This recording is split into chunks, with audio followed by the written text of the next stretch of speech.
خی بەخشندەی میهرەبان بینەرانی عزیز لە هەرکوێیەگەن جوانترین سڵاوی خی گەورەتان لێبێ لە شاری هەڵەبجەی شەهیدانەوە جوانترین سڵاو و خۆشەویستی بۆ ئێوەی عزیز و خۆشەویست. خۆشحاڵم مەمەڵقەی بەرنامەی گفتوگۆتان پێشکەشەکەم. کەناڵی ئاسمانی پەیام لە کۆمەڵێ بەرنامەدا دەیەوێت تەواوی بنەم بوارە جیاوازەکانی شاری هەڵەبجەی شەهید وەکو چوارەمین پارێزگای کوردستان بۆ ئێوەی عزیز و خۆشەویست بگوازێتەوە. هەر لە دێر زەمانەوە هەڵەبجە مێژوویەکی پڕ لە سەروەری هەبووە لە بواری ڕۆشنبیری و سیاسی و نەتەوەیی و ئاینی و فەرهەنگی و ئەدەبیدا. بۆیە لە مەڵقەی بەرنامەکەماندا زیاتر دەمانەوێت تیشک بخەینە سەر ئاینداری و پێشەنگێتی هەڵەبجە لە برەودان و گەشەپێدانی ڕابوونی ئیسلامی کوردستان تا چەند هەڵەبجە بۆتە ئەو کێڵگە لەبارەی بۆ گەشە سەندن و گەشەکردنی ڕابوونی ئیسلامی کوردستان و وەجوڵانەوە ئیسلامیەکان لە کوردستان.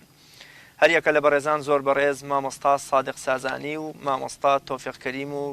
مامۆستا کامیل مەحموود کەسایەتیانی ئیسلامی قسە لەبارەی ئەم گۆشەیە یا ئەم بوارەی شاری هەڵەبجەی شەهیدەوە دەکەن و میوانی ئەمەڵقەی بەرنامەی گفتوگۆ دەبن. مامۆستایان زۆر بەخێر بێن. سپاس بۆ ئامادەبوونتان. زۆر سپاستانەکەم بۆ ئامادەبوونتان. مامۆستا سادق لە جەنابتەوە دەست پێ دەکەم. پێم خۆشەوە مێژوویەک بگەڕینەوە هەڵەبجە لە ڕووی هەموو بوارەکانەوە، فەرهەنگی و کۆمەڵایەتی و سیاسی و ئابووری و ئاینی. هەڵەبجە پێم خۆشە لەم بارەوە لەم مێژوەوە جەنابەت لەبارەی بوارە جیاوازەکانی هەڵەبجەوە قسەم بۆ بکەین. بەناوی خوای بەخشندەی میهرەبان، زۆر سپاس بۆ ئەم سازکردنی ئەم دیدارە و سڵاو لە بینەرانتان و لێرەوە درود و سڵاو نێرین بۆ گیانی ئەو گیانە پاکانەی کە بە تایبەتی لەم بینەدا بەهۆی نەخۆشی کۆرۆناوە گیانێنە دەستدا و هەڵەبجەیش توانم بڵێم پشکێکی گەورەی بەرکەوت بەداخەوە و دوعا و نزایمان لای خوای گەورە ئەوەیە کەوا شیفای مبتەلاکان با بم پەتایە. سەبارەت بە هەڵەبجە، بەڕاستی مێژووی هەڵەبجە چۆن بڵی ئەگەر هیچیش نەڵێی خۆی قسە. من حەزەکەم ئەوە باسکەم لە سەرەتاوە کە هەڵەبجە شارێکە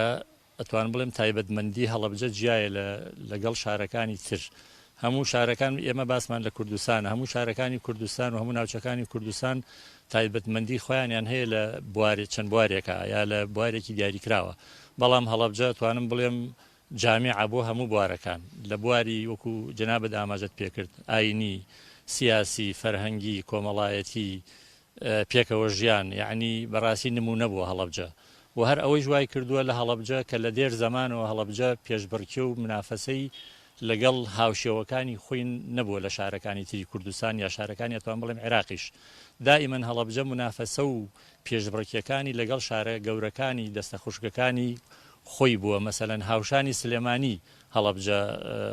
دەرکەوتووە، هاوشانی ئەتوانم بڵێم هەولێر و هەروەها شارەکانی گەورەکانی تری عێراق، یعنی ئەتوان بڵێم تەواوکەری شارەکانی تر بووە. لەبەرەوە هەڵەبجە بۆ خۆی مێژووەکەی ئەوەندە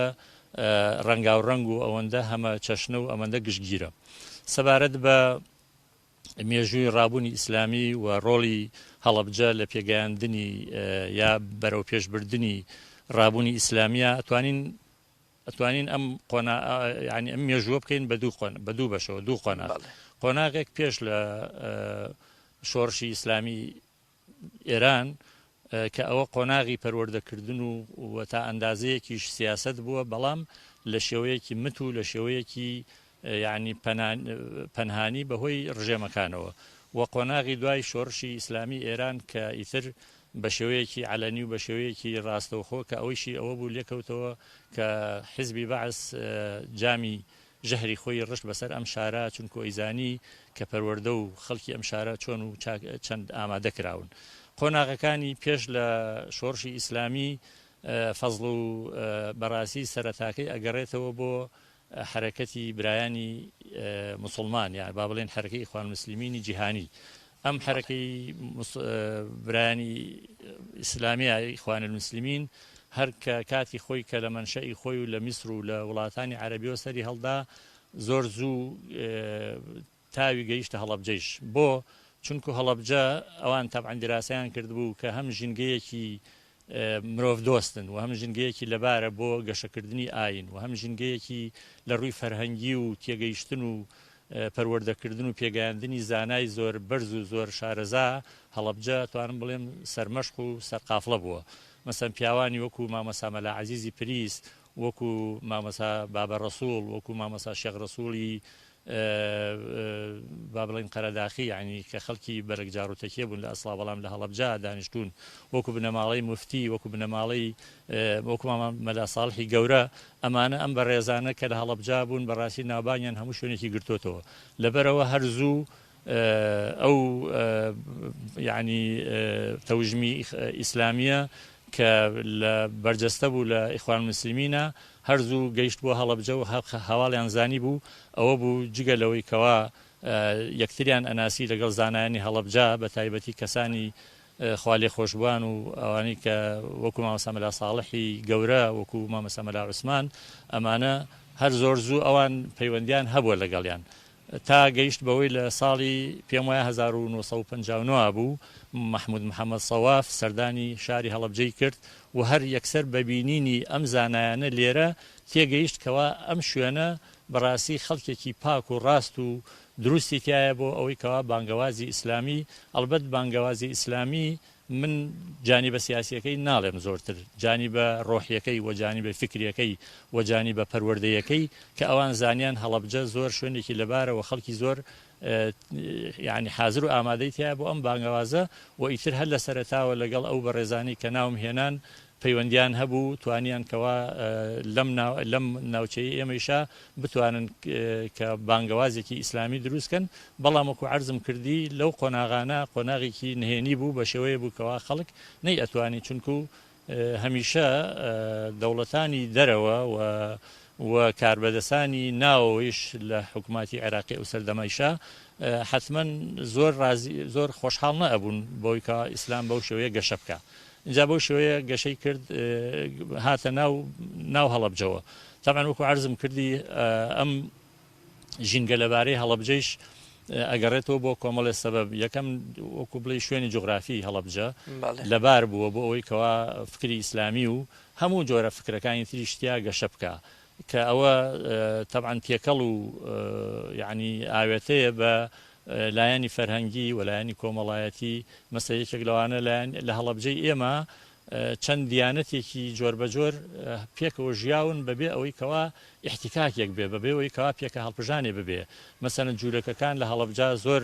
مڵک و ماڵیان هەبوو، زۆر حتا کلیساکەیان کە تا کاتێکیش کۆچیان کردو چوون بۆ فەلەستین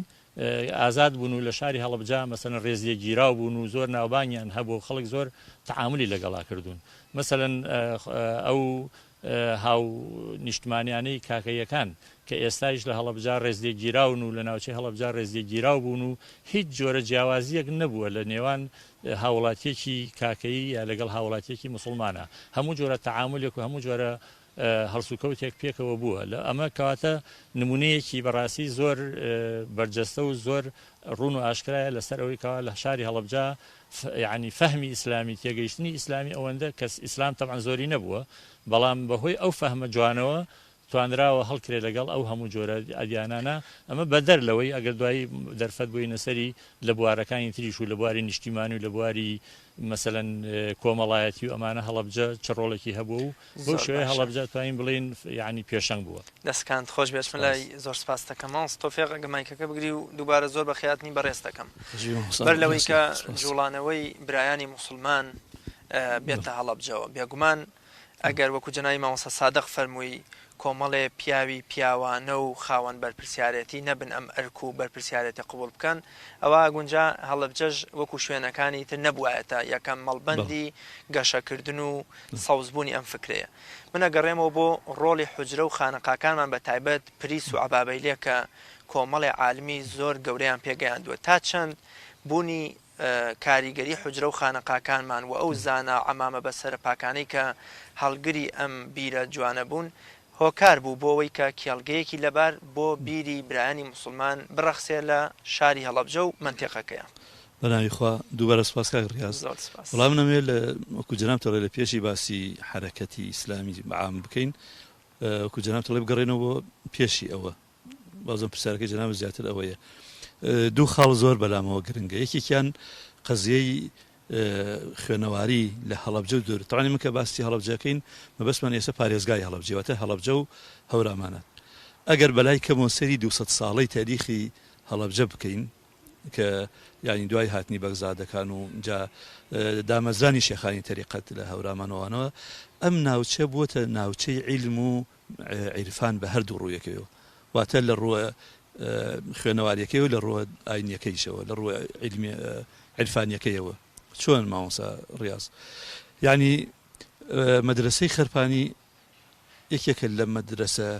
زۆر کۆنەکانی وڵاتی ئێمە کە نالی شاعیریش تایە خوێندێتی بەڵێ زۆر لە گەورە پیاوانی وڵاتی ئێمە هاتوون لە خەرپانی خوێندویانە بەردەوام دەیان قوتابی گەورە نالی و وازانم حتا مەولانا خالید و مجموعەیەکی زۆر لە زانا گەورەکان لە خەرپانی خوێندویانە و دوایش کە هاتووەتەوە بۆ هەڵەبجە دووبارە هەمان ڕۆڵی هەبووە بە درێژایی دەیان ساڵ مەدرسەی بیارە ئەوە هەر ئەسڵان پیاوتووە ئەزهەری کوردستان مەدرسەی عەبابەیلێ وڵاتی یعنی هینێک بۆ خۆی هەر حسێب کە زانکۆیەکی سربەخۆ بووە بە بەردەوامی قوتابیان لێنە بڕاوە طبعا مدرسەی پریسیش بە تایبەتی طبعا باس لەوەکەین دوای هاتنی مامۆستا مەلا عەزیز ئەو هیچ یەکێک بووە لە مەدرسە گەورەکان واتە بێجگە لە ناو هەڵەبجە خۆیان چوار دەوری هەڵەبجە بە کۆمەڵە مەدرسە گیراون هەرێکێک لەو مەدرسانە ئەگەر دەوری زانکۆیەکیان نەبینی بێ دەوری کولەیەکی گەوریان ینی کۆلیژێکیان بینیوە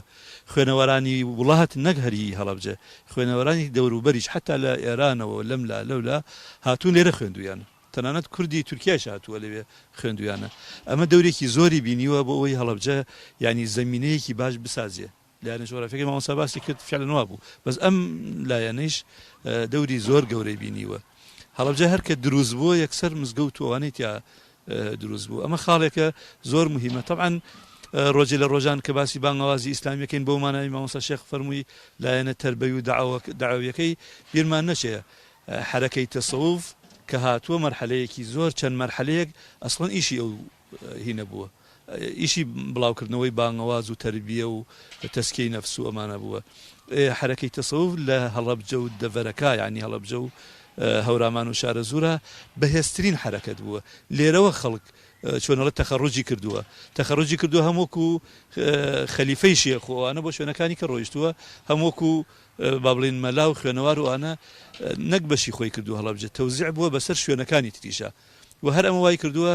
خەڵکێکی زۆر لە شوێنەکانی ترەوە لە قەرەداخەوە حتا لە هەولێرەوە لە سلێمانیەوە بێن و لە هەڵەبجە نیشتەجێ بن بۆ فێربوونی عیلم و دوایش هەرماونەتەوە بە یەک جاری کۆمەڵە بنەماڵەمان هەیە ئەمە خاڵی یەکەم پێشیەوە خاڵی دووهەم یەک نقطەیش هەیە بیرمان نەچێت کاک ڕیاز بەگزادەکانی جافی هەڵەبجە تەئسیریان زۆر بووە لەم مەجالە ئەوەنەی ئەو کەسەی دراسی دەرەبەگایەتی بکات لە کوردستانە ئەبینی بەگزادەی جاف زۆر جیاواز بوون لە هەموو بەگزادەکانی تر بەگزادەکانی تر ینی کە گویان نەداوە بە عیلم یان بەشێکی زۆریان زوڵمێکی زۆریان کردووە یان ئەسڵەن لە ڕووی دینیوە ینی باش نەبوون بەشێکیان لە ئەوانی هەڵەبجە بەعکسەوە بوون هەر لە حەمە پاشای جافەوە بیگرە هەتاوەکو مەحموود پاشا ئەسڵەن مامۆستا زێوەر باسی مەحموود پاشاکە ئەڵێ کە شەو هەڵەسا بۆ شەو نوێژ کرد هەتا بانگی بەیانیە دەکرد بانگی بەیانیەدا دەستیە کرد بە نوێژ و اینجا تالیلە و دەلایل خوێندنەوە هەتا نوێژی چێشتەنگا لە شوێنی خۆی نوێژی چێشتەنگا کرد اینجاوەکو دەرەچوو جا تۆ تەسەوری مەحموود پاشای جاف کە لە سعدیەوە ینی قزڵەباتی کۆنەوە هەتا سنە ڕۆیشتووە دەسەڵاتی ینی ئەوە نە ینی وڵاتێکی بەدەسوو بووە پیشەی بەم شێوەیە بووە بەگزادەکانی جاف ئیهتیمامێکی زیاد لە ئەنازیان داوە بە مزگەوت و مەلا و ئەهلی عیلم هەر لە مزگەوتی گەورەوە بیگرە هەتا تەکیە هەتاوەکو مزگەوتی خانم مزگەوتی پاشا طبعا مزگەوتی پاشا خەڵک وازانی مزگەوتی عوسمان پاشایە لە ڕاستیە مزگەوتی حەمەد پاشای جافە ینی باپیری دروستی کردووە باوکی دروستی کردووە مزگەوتی خانم وازەحە طبعا کە یەکەم جار خانمی عوسمان پاشا دروستی کردووە لە هەر کوێی تریش لێەوە هاتوو ئەمان ئیهتیمامی تایبەتیان داوە جگە لەوە بۆ هەموو مەلایەک هاوکاریکیان بڕیوەتەوە و بۆ هەموو مەدرسەیەکی ژارمەتێکی تایبەتیان داناوە حتا کاتێکە تەخەڕوج کراوەتە ئیجازەی دوانزە عیلمی دراوە بەگزادەکانی ئێرە هەموو مەسرفیان خستە سەرشانی خۆیان ئەمە خۆی بۆ خۆی یارمەتێکی باشی مامۆسایانی داوەکەوە وەکو کتێبیان بۆ کڕیون جلوبەرگیان بۆ کڕیون خزمەتیان کردوون ئەم دوو خاڵە لە ڕاستی ڕەنگی بەسبەبێکی باش بێ بۆ ئەوەی هەمیشە بانگەوازی ئیسلامی لە وڵاتی ئەمە زۆر بەخۆت بووە لە ڕووە سیاسیەکەیەوە هەڵەبجەکە لە هەموو ڕوویەک و هەر بەردەوام کاری سیاسی تیا بۆ جەناب تەزانی بنەماڵەی جاف واز لەلایەن عەشایرەکەی بێنە بەڵام هەمیشە نمایندەیان هەبووە لە ئاستی وڵاتە لە ئاستی حتا چون لە ئەستەمبول خۆ پاشایەتەکەیان وەرگتووە ئەو لەقەبی پاشایەتیە لە پاشانە کە هاتوونەتەوە لێرە تەدەخلی سیاسەتیان کردووە بەرامبەر بەش حتا نیزاعیان بووە لەگەڵ ئیمارات و دەوڵەتەکانی ترا کە لەم دەوروبەرە ویستویانە دەوڵەتدا بمەزرێنن با نەچینە هەنێ تەفاسیلانی هەمیشە لە ڕۆ سیاسیەکەەوە تەدەخلیان کردو بۆیە خەڵکی هەڵەبجە جۆری لە هۆشیاری سیاسی بووە ئەوەی سێرە و کە زۆر کەم باسەکرێ پێشی ئیخوان ساڵی 1934 تەمەنی ئیخوان بە دوو قۆناغێتە هەڵەبجە قۆناغی یەکەمیان ساڵی 1954 مامۆستا فەرمووی شێخ ئەمجەد زاهایی و محمود محەممەد سڵاف ڕەحمەتی خوایان لێ بێنە ئێرە لە خزمەتی ئێنە لای مامۆستا مەلا ساڵح و مامۆستا مەلا عوسمان و مامۆسایانی ئێرە و لێرە لە مزگەوتی پاشا ئینتلاق دەست پێکا قۆناغی دووهەمیشە ساڵی 1960 یەکەم ڕێخستن دروستەکەن لە لە پێش و بە بانگەواز هاتون و بە تەربەوی هاتون دوای ڕێخستنی حیزبیان دروست کردو ساڵ 1960 کە وازم یەکەم ئوسرە بە ڕەحمەت بێ سوحی داودی هاتوۆتە ئێرە لەگەڵ مامۆستا عابدین ڕەشید کە مامۆستا سدیق عەبدولعەزیز و مامۆستا مەلا جەلالی مەلا ساڵح ڕەحمەتی خوا لە مامۆستا سدیق و مامۆستا جەلالی ئینشاءڵڵا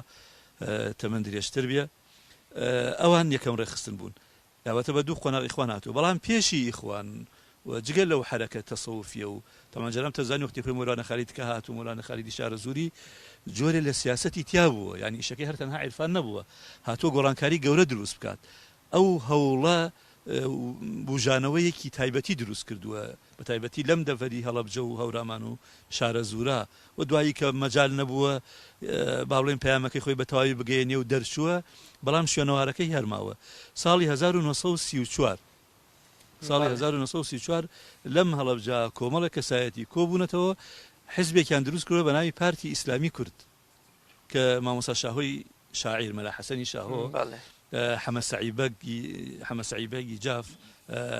عەبدوڵڵا بەگی تاپۆ ئەمانە بە یەکەوە دانیشتون حیزبێکیان دروست کردو لە کاتێک ئەمانە خەڵک زۆر وا بە سیاسیوانە ناناسێ یان بە کەسایەتی ئاینی بەو معنا جگە لە شاهۆ ناناسێ ئەمانە حیزبێکی ئیسلامی کوردیان دروست کردو و دەستیان کردو بە کار و دوایی هەنگاویان ناوە بۆ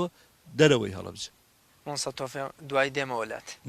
بسم لای مامۆستا کامیل زۆر بە خێر بی پڕبەدڵ بە خێراتن تەکەم سپاس بۆ ئامادەبوونن سپاس بۆ جەنابیشتان و بۆ فترەی زۆر بە خێربی فترەی دەرکەوتنی ئەم جوڵانەوەی ئیسلامی و پەروەردە ئیسلامی کە مامۆستایان باسییان کرد هاوکاتە لەگەڵ وەکوڵێ هێرشێک با نەڵێن هێرش حەملە و کاریگەریەکی زۆری جوڵانەوەی کۆمۆنیستی و مارکسیەت لە کوردستان بە تایبەت و منتیقی خۆشمان بە تایبەت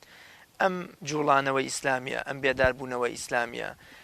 ڕۆڵی زانایان و حجرە و مامۆستایانی ئاینیمان و پاشتریش وەکو مامۆستا تۆفیق لە 1934 پارتێکی ئیسلامی دامەزرێ و پاشتر لە 1954 سەواف بە ڕەحمەت بێ کە ئیخوانیەتە کوردستان چ ڕۆڵ و کاریگەریەکیە بۆ لە ڕوبەڕووبوونەوەی ئەم لافاوی کۆمۆنیستی و ئیلحادەی کە لەو سەردەمەدا باو بووە و کۆمەڵگەی مرۆڤایەتیشی تەنیوەتەوە نەک تەنها کوردستان و عێراق بسم الله الرحمن الرحیم مامۆستانی بەڕێز شتێکی وانە مایەوە باسیکەین لە مێژووی هەڵەبجە دەستیان خۆش بێ زۆر بەخێر شتی مێژووی جوانیان وت من حەزەکەم هەر ئیزافە بۆ قسەکانی ئەوانیش دەربارەی ئەم مەنتیقەیە ئەم ناوچەیە دیارە لە ڕووی جوگرافیەوە با ئێمە بۆ ئەوەی کەوا گەورەی و فەزیلەتی مەنتیقەکە دەرکەوێ هەڵەبجە عادەتەن ناوچەیەکی جوگرافی بندەست و دوورە دەست و شاخاوی و ئەوەیە ناوچەکەم کە ئەڵێن هەڵەبجە و شارە زوور و هەورامان ئەم دەبەرە زیاتر پێکەوە گرێدراون و یەک کللتوریشیان هەیە ناوچەی هەڵەبجە و عادەتەن ئەو شوێنانی کەوا هۆشیاری خەڵک زیاترە خوێندەواری و عیلم و عیرفان زیاتر پێش کەوتووە ئەدەب و فەرهەنگتەیە باڵا دەست و پێشکەوتووە ئەو شوێنانەیە کە لە ڕووی جوگرافیەوە شوێنێکە ڕێگای استراتیژی بەسەرەوەیە ڕێگای قتاری بەسەرەوەیە شوێنێکە یان ناوجەرگەی وڵاتەکەیە چەقی شارەکانی ترە بەڵام ئەبینین هەڵەبجە و ماسەفاتانەشی تیانە شوێنێکی بندەستە شوێنێکی لە بن شاخەکانایە ئەبینین ئەم جۆرە لە پێشکەوتن و هۆشیاری خەڵکو و ئەم عیلم و عیرفان و ئەدەب و فەرهەنگی کە لە هەڵەبجە و لە ناوچەکە هەبووە بووەتە قیبلەگای خەڵکێکی زۆری تریش کە ڕویان لێرە کردووە ئەمە گەڕێتەوە بۆ یەکەم ئاسی هۆشیاری خەڵکەکە ئیستیعابی خەڵکەکە بۆ ئەو تەتەورات و گۆڕانکاریانەی کە بەردەوام ڕوویاوە لەم ناوچەیە ئەم ناوچەیە شوێنی حەدەث بووە بە حەقەت شوێنی ڕووداو بووە گۆڕانکاری و پێشهات بووە هەر هەمووشی ئیستیعاب کراوە لەلایەن خەڵکەکەیەوە ئەوەی زۆر گرنگ بێ منیش حەزەکەم تەئکیدی لەسەر بکەمەوە لە مێژووی بزاوی ئیسلامی کوردیە و ئیسلامی حرەکی بە تایبەتیش کە دواتر حرەکاتی ئیسلامی پەیدا ئەبن بزوتنەوەی ئیخوان مسلمین لەم منتیقا هەیە بۆچی یعنی ئەم منتیقەیە ئەبێتە شوێنی ئەو پرسیارە هەمیشە خۆشمانەیکەین و خەڵکیشەیکە بۆ لە هەڵەبجە نقطەی ئینطیلاقە ئەو مامەسا بە ڕێزانە زۆریان باسی ئەوەشیان کرد کە دەوری حوجرە و خانەقاکان جەناب وەکو پرسیاریش کردت فعلا لەم منتیقەیە حرەکەی تەسەوفی و ئەو حرەکەی کە هەبووە شێخانی طریقەت لە بەتایبەت لە ناوچەی هەورامان و بیارە و تەوێڵە ئەوانە و بەهۆی ئەوانەوە ئەو مەدرسە و خانەقایانی کە ئەوان لەوێ بینایان کردووە و خەڵکێکی زۆریش احتیکاکی لەگەڵ خەڵکی منتیقەکە کردو و هاتوون لێرە عیلمیان وەرگرتووە خوێندویانە ئەمانە ئەمە جەوێکی وایان خوڵقان لە منتیقەیە جەوێکی ئاینیان خوڵکان منتیقەکەیان بارگاوی کرد بە نەفەسێکی دینی بە نەزعەیەکی دینی کەوای کرد لەوامە کێڵگەیەکی لەبار بێ بۆ ئەوەی دواتر حرەکەی ئیسلامی باشتر لێرە ئیستیعاب بکرێ خەڵکەکەشی زیاتر خوێنەوار و هوشیار بێ ئێمە ئەومان لە یاد نەچێ ئەم شوێنە زۆر ئایدۆلۆژیای تر چاوی لێ بڕی بوو خاوەن ئایدۆلۆژیەکانی تریۆکو کۆمۆنیستی کە جەناب وەڵی لە منتیقەیە هەبووە فعلا تەنانەت شوێعەکان و چەپەکان چاویان لەسەر خەڵکی ئەم ناوچەیە بووە بەهۆی ئەوەی کەوا خەڵکێکی هۆشیار بوون خەڵکێک بوون لە زمانی ئایدۆلۆژیا تێگەیشتون ئەوانەی کەوا ئایدۆلۆژیای غێرە ئیسلامیشیان هەبووە لە شوێنەکانی تکرا بە ئاستەنگ توانیویانە خەڵکێک بۆ خۆیان پەیدا بکەن چاویان لەسەر خەڵکی ئەم ناوچەیە بووە تا بەڵکو لەوێ لیان تێبگەن ئەبینین مەسەلەن کەسێکی وەکو فەهد دامەزرێنەری حیزبی شوێعی عراقی دێت ئەویش هەروەکو چۆن سەواف و زەهاوی ڕەحمەتی خۆیان لێبێ سەردانی ئێرەیان کردووە ئەویش هاتووە بۆ منتیقەی هەورامان و تەوێڵە ئەوانە لە منتیقەی هەڵەبجە لەم منتیقەیە محاولاتی خۆی کردو بۆ ئەوەی خەلایی خۆی لێرە هاوبیری خۆی لێرە دروستکە چکە زانیوەتی لێرە خەڵکەکەی ئاستێکی وەشیاری خوێندنیانەیە و چاوکراوەیە و ینی ئەتوانن تێ بگەندەوەی کە ئەو فکرەیە کە ئەوان پیانە هاتوونەوانش ئیشیان کردووە لەسەر ئەم کێڵگە وەشیاری خەڵکەکە بەڵام لەبەرەوەی ئەو پێشتر ئیشێکی زۆر کراوە و زانایان و خاوەن فکرە تەسەوفیەکان و خاوەن تەکیە و خانەقەکانی ئەم ناوچەیە زەمینەیەکیان سازاند بوو بۆ ئەوی ناوچەکە زیاتر بارگاوی بێ بە دین کارەکە زیاتر بۆ خەڵکە داعی و خەڵکە دیندار و خەڵکە حرەکی ئیسلامیەکە زیاتر لەبار بوو کە دواتر ئەو ماوەسا بە ڕێزانە باسییان کرد کە ئیخوان مسلمین لێرەوە یەکەم نەبێت دووەم خەلیەشی بووە لە یار لە ئوسری خۆیان لێرە بە ئاسانی دامەزراندووە و زانایانی ئێرە زیاتر توانیوانە تەفاعولیان لەگەڵا بکەن یعنی یەکەم جار کە ئەوەی کە برایانی ئیخوان هاتوونەتە ئەم منتیقەیە زۆرێک لە زانایانی منتیقەکە تەفاعولیان لەگەڵا کردوون بە ئیجابی ینی هەتاوانی کەوا لە بنەماڵە تەسەوفیەکانی هەڵەبجە بنەماڵی مفتی ئەوانی کە لە ناو کرۆکی ئەهلی تەسەوفە ئیشیان کردووە بنەماڵی مامۆستا عەبدولعەزیز و دواتر کوڕەکانیان ئەمانە هەمویان ئیستیجابەیان هەبووە بۆ ئیسلامێکی حرەکی کە لەو کاتەیە ئیخوان مسلمین خەریک بوو تازە خەلیەکانی خۆی و ئوسرەکانی خۆی لە کوردستان و تەنان لە عراقی شادا ئەمەزران چاوی لەم منتیقەیە بووە کە کاتێکیش جۆرێک لە تەنزیم و خۆڕێکخستنی خەڵکە ئیسلامی مسلمانەکە دەستی پێکرد دیارە ڕەدڵفیعلەکەیشی بەرامبەرەکانیان کە لەو کاتە زیاتر بیری چەپ و حیزبی شوعی و کۆمۆنیستەکان لەم منتیقەیە ئەوانیش لەوا بوون کەوە پێگەیەک بۆ خۆیان دروست بکەن و فعلا توانیشیان لە هەندێک شوێن شت کار بۆ خۆیان بکەن بەڵام لە مقابلە مامۆستایانی ئاینی زانایانی ئاینی توانیان بە شێوەیەکی هەم عەسریانە و هەم فیکریانە ڕەدیان بنەوە چ بە نووسین بێ چ بە نووسینەکانی مامۆستا مەلا محەممەدی شارە زووری کە خەڵکی ئەم منتیقەیە نووسینەکانی تری مامۆستایان مامۆستا حەبیب هەموو ئەو مامۆستا بەڕێزانەی کە ینی بەشێکن سەرچاوەکانی ئەدەبیاتی ئیسلامی ئەوان لە جیلی زێڕینی سەحوی ئیسلامین لەم منتیقەیە ئەوان توانیان ڕەدێکی منهەجی و علمیانەی ئەو فیکرە مستەورەدانە و بە تایبەتی فکری چەپ بنەوە کە لەم منتیقەیە لە بروزا بوو بە تایبەتیش حرەکەی کوردی کە لەو سەرەتایەوە بۆ جاری دووەم سەری هەڵدایەوە دوای نسکۆی 75 ئەم حرەکەی کوردی زیاتر بارگاوی بوو بە نەزعەیەکی چەپ و کۆمۆنیستی و مارکسیستی زیاتر ئەرکی داعی و خەڵکە بانخوازە ئیسلامیەکەی لەم ناوچەیە گرانتر کرد و خۆشبەختانە توانیان هەم مناظرە و مجادلەیە و مناقەشەیەکی علمیانە لەگەڵ ئەو خاوەن بیرانە بکەن کچ ئەوانەی کەوا لە ناو حرەکەی کوردیا بوون و توانیشیان بە شێوەیەکی جەریئانەش بەو ئالێتە پێویستانە ڕەدیان بنەوە کە دواتر کۆمەڵی پێشات و ڕووداوی خراپیشی لێکەوتەوە بە عموم ئێمە توانین بڵێن ئەم منتیقەیە بەڕاستی تایبەتمەندی خۆی هەیە تایبەتمەندیەکان هەندێکیان ناوازن وەکوەی کەوتمان منتیقەیەکی جوگرافیە لە ڕووی جوگرافیەوە ئەبوو زۆر دواکەوتوو بووایە بە پێچەوانەوە بینین زۆر پێشکەوتووە لە ڕووی خوێندن و خوێندەواریەوە ئەویش ئەگەڕێتەوە بۆ هەوڵ و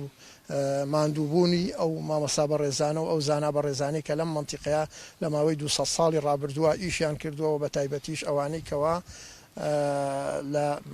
تەکیە و خانەقاکانە لەم ناوچەیەوە ئەو هەموو مەداریسە زۆرەی کە لەوان بووەتەوە ینی ڕاستە لە منتیقی هەورامانە و شێخە بەڕێزانە ئەو تەکیە و خانەقا و مەدرسانیان دامەزراندوە بەڵام دواتر هەر لەوێشەوە ئینتیلاقی کردووە ئێستا لە ینی مێژووی هەڵەبجە بخوێنەرەوە لادەی هەڵەبجە نییە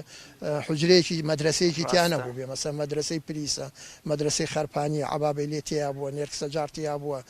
دەرەشیش تیا بووە هەموو ئەو لادیانەی کە لە دەوروبەری هەڵەبجان هەر هەمویان مەدرسە و حجرەی گەورەیان تیا بووە ئەوسە کامیل هەر لە خۆتەوە دەست پێکەمەوە بۆی ئاوام جارە بێمەوە ئەم بوارە ئاینیەی کە هەرسێکتان ئاماژتان پێکرد تا چەند چووە خزمەتی خەباتە سیاسی و نەتەوەیەکەی کوردەوە بۆ نمونە دەگەڕنەوە شەوێک مامۆستا مەلا عوسمان بەڕەحمەت بێ لەسەر مەزارەکەی عبابەی لێ لە شەوێکی ئەنگوستە چاوە دەستی لەرزۆک و چاوی پڕ لە فرمێسکی بڕێتە ئاسمان دەڵێ خوایە بە عیزەتی تۆ قەسەم من حرەکەی ئیسلامیم بۆ کوردکوژی و براکوژی دروست نەکردووە تەنهانی ئامانجی ئەوە بووە کە دژی حکومەتێکی ملهوڕی وەکو سەدام لە خەبات و جیهادا بێ بۆ بەرگری لە عیزەت و کەرامەتی تاکی کورد و پاراستنی شکۆی ئافرەتی مسلمانی کورد و تاکی مسلمانی کورد تا چەند ئەم ئاینە جوانە بۆن و بەرامەی کوردەواری لە هەڵدەستێ چووە خزمەتی خەباتە نەتەوەیی و سیاسەکەی کوردەوە تەمانەوە پرسیارێکی جوانە ئەو دەرهاوێشتە عملی و مەیدانی کە دواتر زاوی ئیسلامی حرەکی و جیهادی لێکەوتەوە کە دەرهاوێشتەی ئەو تاریخە دوور و درێژەیە کە باسمان کرد و مامۆستایانی بەڕێز باسییان کرد ئیسلام بە تێگەیشتێکی زۆر تەندروست لێرە لەم ناوچەیە وەرگیراوە زانایانی بەڕێز ئیسلامێکی معتەدیل ئیسلامێکی وەسەتی تەنانەت لە حرەکە چەکداریەکەیشیان ڕەنگی دابوویەوە چۆن بزوتنەوەیەک دروستە بێ کە مامۆستایانی ئەم ناوچەیە پێشەنگایەتی ئەکا بزوتنەوەی ئیسلامی هێزێکی جیهادی چەکدارە و فعلەن مامۆستا ڕاستی فەرمووە و لە ڕووی مەیدانی و ئەمەی ئیسپات کرد حرەکەیەک بوو بۆ دیفاعکردن لە میلەتی خۆی و بەرامبەر بە زوڵم مستەمی حیزبی بەعز بوو ئەم حرەکە جیهادیە لە کاتێکا دروستە بێ کە حرەکاتی تری جیهادی زۆر هەیە لە ناوچەی ئیسلامیەکانە لە وڵاتانی ئیسلامیە یعنی لە کاتێکا کە حرەکەی ئیسلامی دروستە بێ وەرزی دروستبوونی حرەکاتی ئیسلامی جیهادی و ڕادیکاڵە وەکوڵن و دوای سەرکەوتنی شۆڕشی ئیسلامی ئێرانە لەو فترەیە کە جموجوڵێکی ئیسلامی جیهادی هەیە بە مەبدەئێکی با بڵێن سەلەفیانەی جیهادیانە حرەکەی ئیسلامی لێرە دروستە بێ حرەکەیەکە بێ هەرچی تایبەتمەندی هەیە لە ذاتی خۆیەتی یعنی تایبەتمەندی شوێنیکەی هەڵنەگرت و حرەکاتە جیهادیەکانی تر بەڵێ هاو سۆز و هاو عاتیفە و هاو مەبدە بوون و هاو ئامانج بوون لە زۆر شتیشا لە هاو هەیڵی هاو بە زۆر بووە لە خاڵی هاو بەشە بووە لە نێوانیانە بەڵام تایبەتمەندی حرەکەی جیهادی کوردی چۆن بووە حرەکەیەکی جیهادی بووە یەکەم ئەم حرەکەیە هەڵی کردووە لەگەڵ حرەکە ینی بزوتنەوە غیرە ئیسلامیەکانی ترا حرەکە ئەلمانی و نەتەوەیەکان کە لە شاخ پێکەوە بوون هیچ احتیکاک و ینی شتێکی سەلبیانە لە نێوانیان ڕووی ناوە لە کاتێکا خودی ئەلمانەکان هێزە نەتەوەیەکان خۆیان با نەڵێن ئەلمانەکانی چونکە جاری وایە خۆشیان پیان ناخۆشە هەر زۆر هینکەن ئەوش ئەگەڕێتەوە بۆ جەوە دینی و ئەو بارودۆخە دینی کە کوردستان تایبەتمەندێکی دینیەیە ئەبینین لە کاتێکا کە حرەکە نەتەوەییەکان هاوبیرەکان خۆیان هاومەبدەکان خۆیان پێکەوە نایان کرێ لەگەڵێکا شەڕەکەن شەڕی ناوخۆ و براکوژی و شەڕی کورد بە کورد دروستەکەن حرەکەی ئیسلامی لەوێ دروستە بێت لەو بارودۆخە ئاڵۆزا بەڵام لەگەڵ کەسا هیچ حاڵە لە هەموو گەڵ هەمویانە هەڵاکا و پێکدادان دروست نابێ ئەمە یەک کە دێتەوە ناو شاریش دوای ڕاپەڕین ئەبین حرەکەیەکە جیا لە حرەکە جیهادیەکانی مەسەنە و جیهادی کە لە میسرا حرەکاتی جیهادی هەبووە لە لوبنانە هەبووە لە جەزائیرا هەبووە لە زۆربەی وڵاتانی ئیسلامی حرەکاتی جیهادی هەبووە حرەکەیەکی جیهادی بووە لە دەرەوەی پرۆسی سیاسیشی کردووە یعنی لە ناو پرۆسی سیاسیایشیان نەکردووە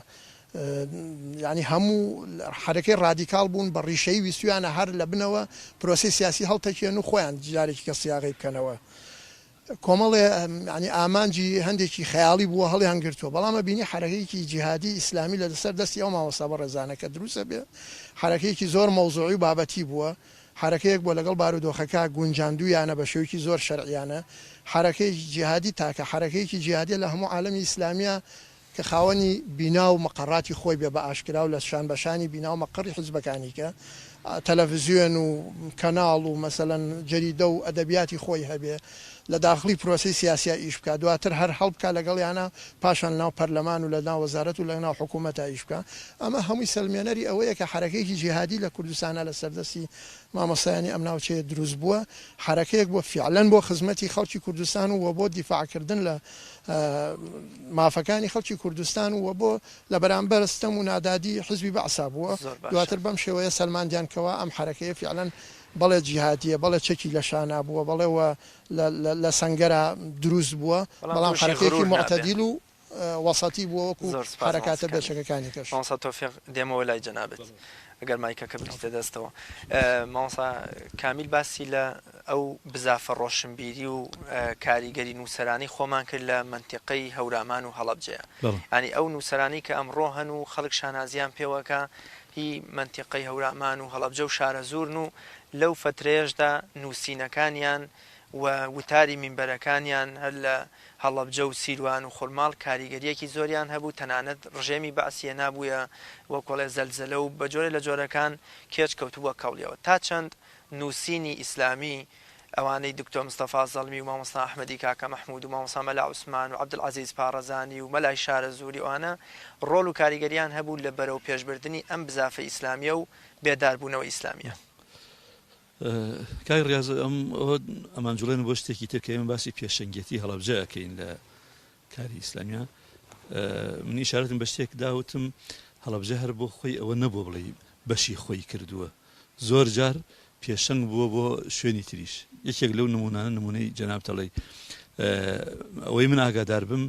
یەکەم ژیانی پێغەمبەری خوا صلی الله علیه و سلم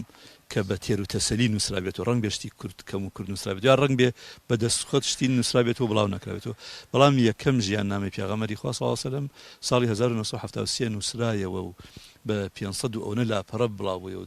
هەزاران نوسخەی لێ بڵاوبووە لە هەڵەبجەوە دەستی پێ کرد کە مامۆستا عەبدولعەزیز پارەزانی بوو ڕەحمەتی خوای لێ بێ و پاشان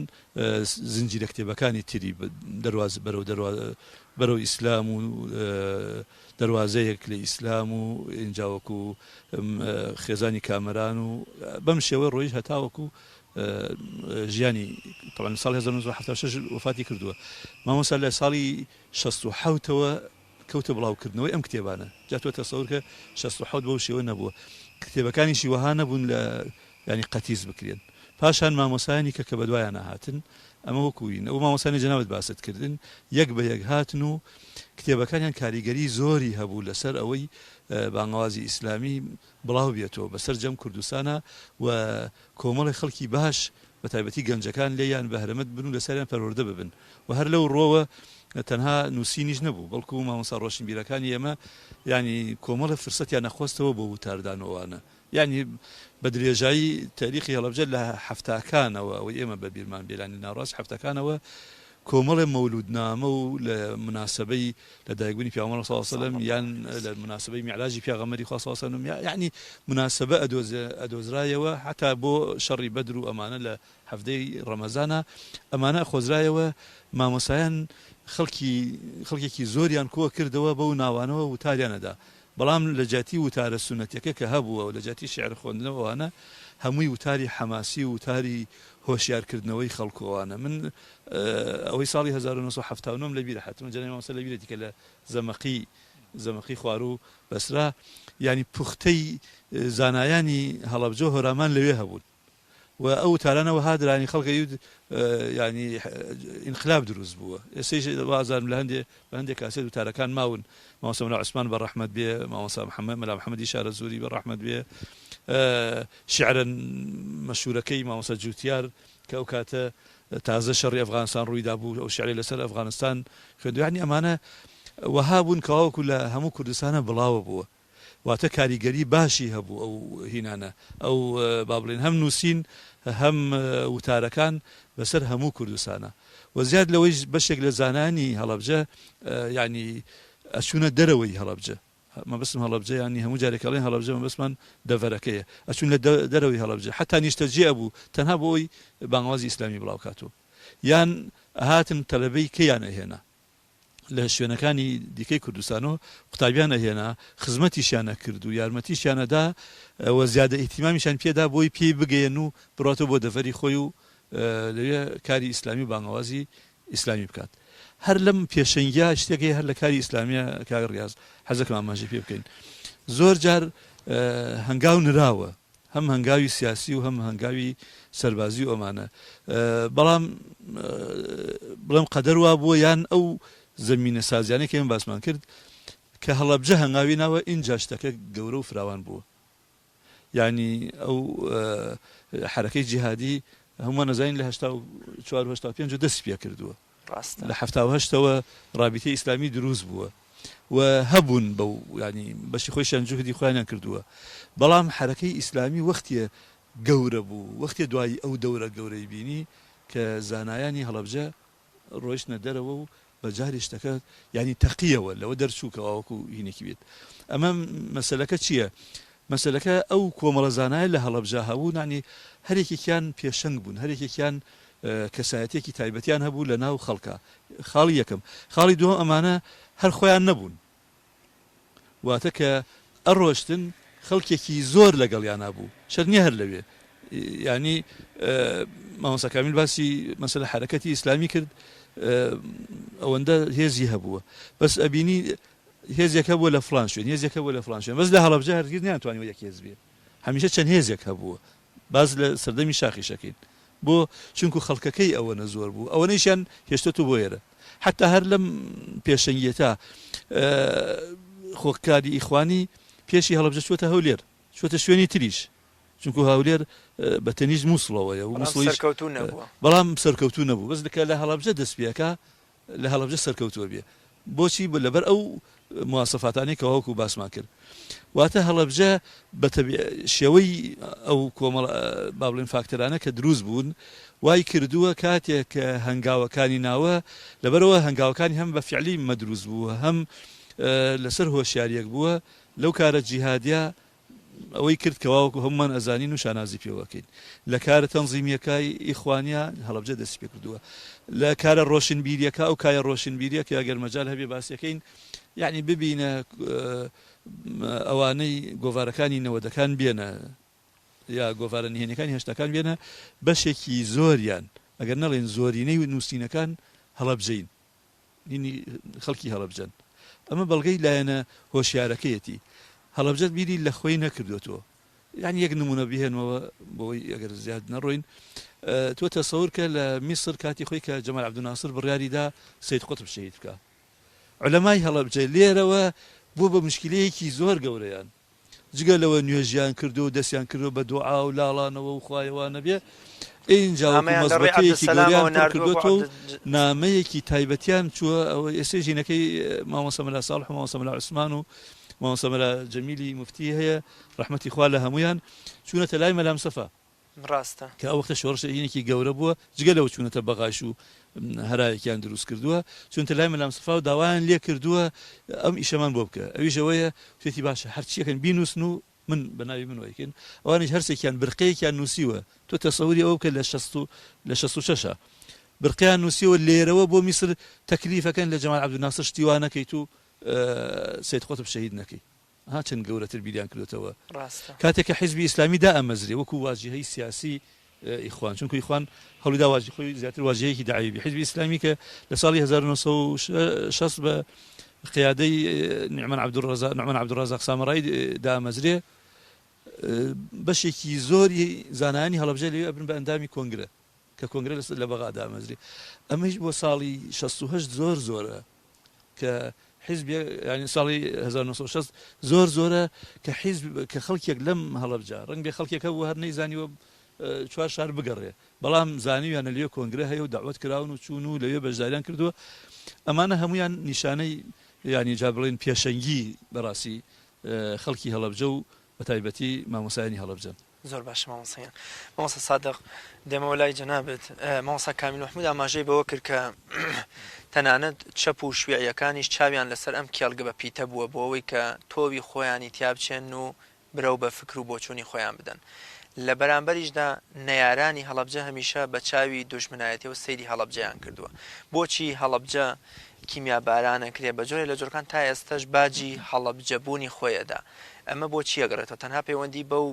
کێڵگە لەبارەتەوە هەیە کە بووە کێڵگەی سەرەکی ئاینی پیرۆزی ئیسلام و بوژانەوە و بێداربوونەوەی سەحوەی ئیسلامی ئەم هۆکاری تری هەیە ئەگەر ئیزدم بێ دوای جوابی ئەم پرسیارەت چەند سەرنجێکیش لەسەر قسەی ئەو دوو بەڕێزە ینی یا بە بڵێن بۆ تەکمیلەی قسەکان بەرام سەبارەت بەو پرسیارەی جەنابەت بۆچی هەڵەبجە سروشتی ناوچەکەی وەکو لە سەرەتاوە باسمان کرد پێگەی هەڵەبجە و یعنی نەشئەتی خەڵکی هەڵەبجە بە جۆرێ بووە کەوا دوو سیفەتیان زۆرتیا بەرجەستەیە هەر لە کۆنەوە جاهینەڵێ الكرم من الوجود وليس من الموجود ئەوە مەقولەیەکی عەرەبیە ئەڵێ کەرەم شتێک نییە بڵێ لەبەرەوەی کابرا هەیەی بۆیە کەریمە بەڵکو لە وجودی خۆیەوە ئەبێ ئەو کەسە کەریم بوو بێ یا کەس و کار هەڵەبجە هەر لە وجودی خۆیەوە بەڕاستی سروشتێکی هەیە سروشتی نا ئێستایش حتا زۆر جار باجی ئەوەیشی داوە نەخێری زۆرتیایە هەڵەبجە دائیمەن خەڵکی هەڵەبجە ئەویش لەبەر دوو هۆکاری جدیەت و بەردەوامی یعنی جدیەت و ئیسمراریەت خەڵکی هەڵەبجە سروشتیان وا دروست بووە کەوا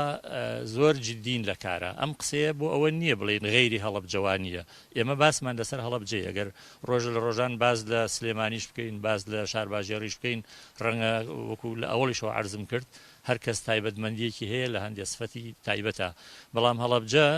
سروشتی هەڵەبجەوایە نای خەڵکەکەی نای زۆرتیایە بە تایبەتی لە ئاستی ناحەقیە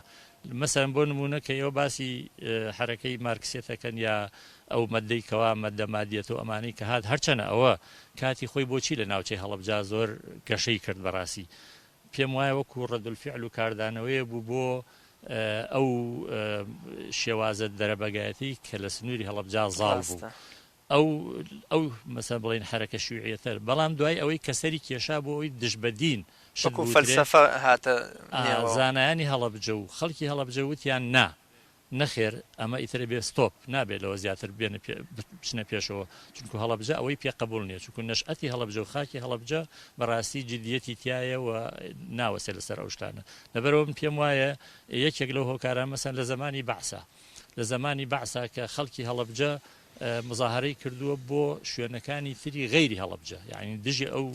ممارەساتانی کە حیزبی بەعزەی کرد بۆ غەیری هەڵەبجە وەکو یا بەڕێزان ئاماژیان پێکرد بۆ مەسەلەن شەهیدکردنی سەید قوتب بۆ لە کاردانەوە لە مەسەلەی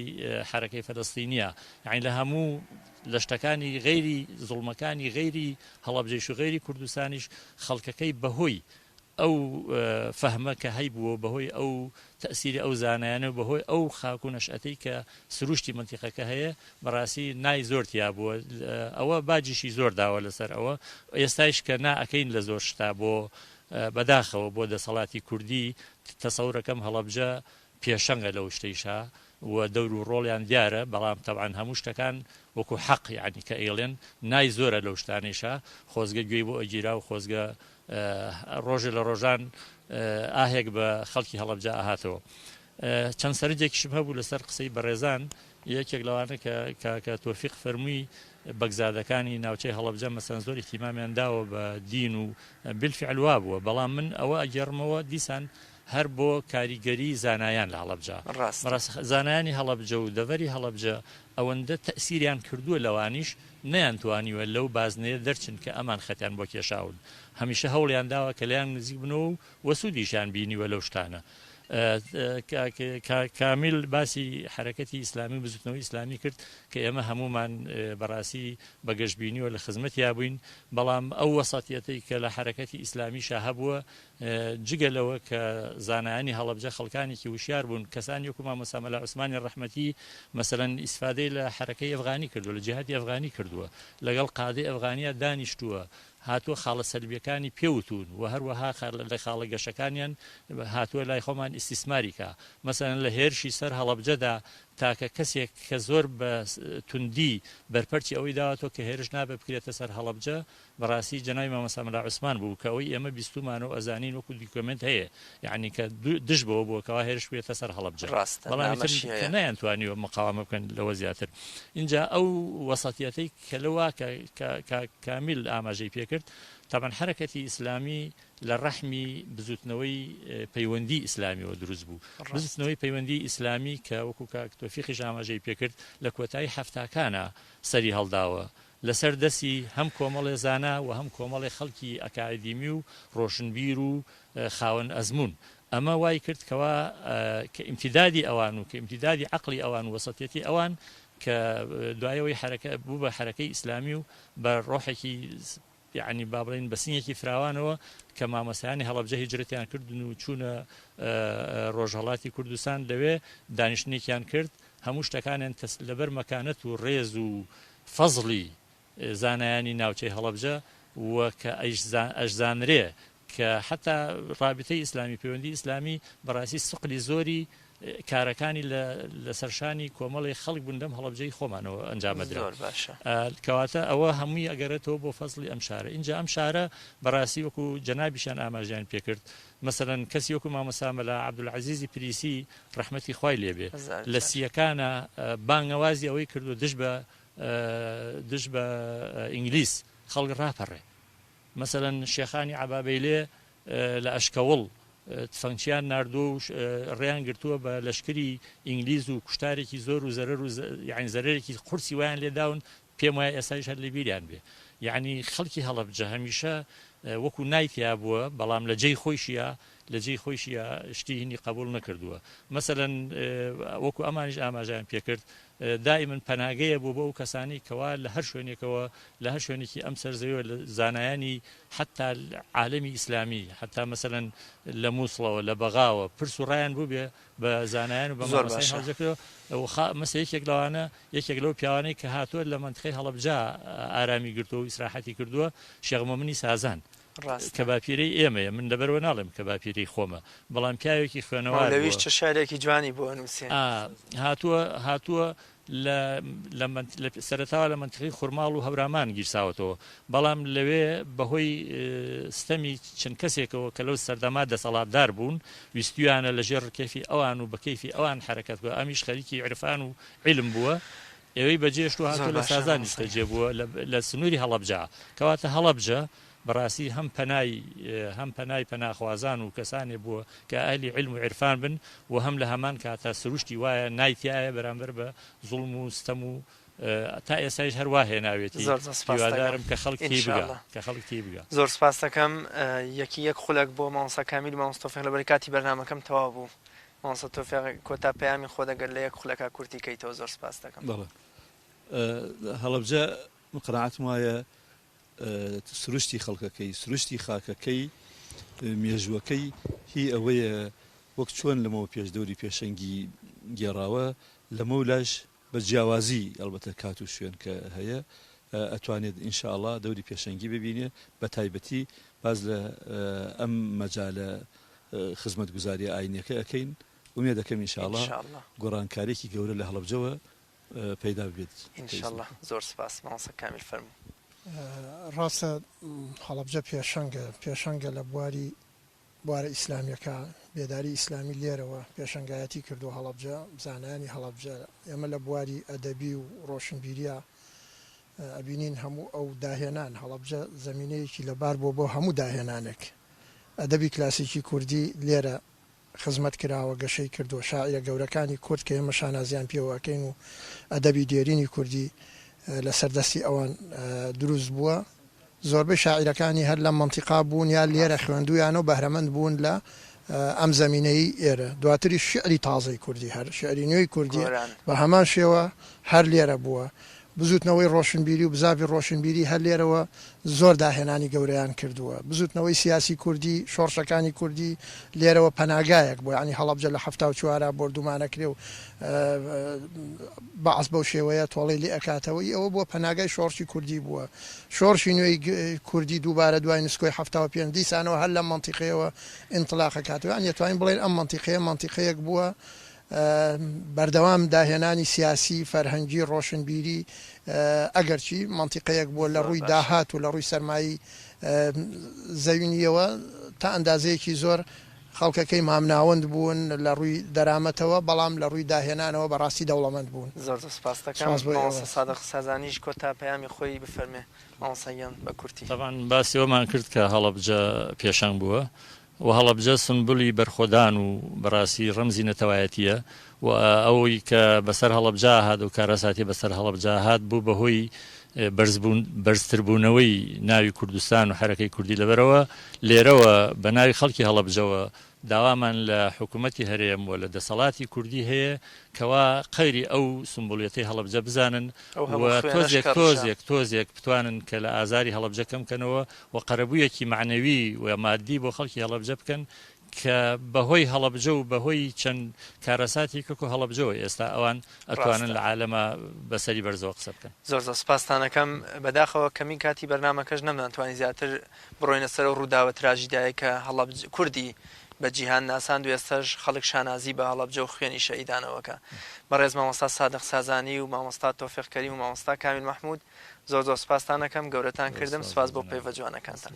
بینەرانی عەزیز و خۆشەویست درود و سڵاو نێرین بۆ گیانی پاکی شەهیدان و زانایان و ڕۆشنبیرانی شاری هەڵەبجەی شەهید کەناڵی ئاسمانی پەیام بە ئەرکی خۆی ئەزانێت لە داهاتوودات لەسەر هەموو بوارە گەشەکانی تری شاری هەڵەبجەی شەهید بەرنامە و دیالۆگ بکات بۆ ئەوەی هەموو بوارە قەشەنگ و جوانەکانی هەڵەبجە بۆ ئەوەی عەزیز و خۆشەویست بگوازێتەوە خۆشحاڵم لە خزمەتتانە تا بە یەگەشتنەوەی تر بەخوای گەورە مێرەبانتان ئەسپێرم خواتان لەگەڵ دەستان خۆش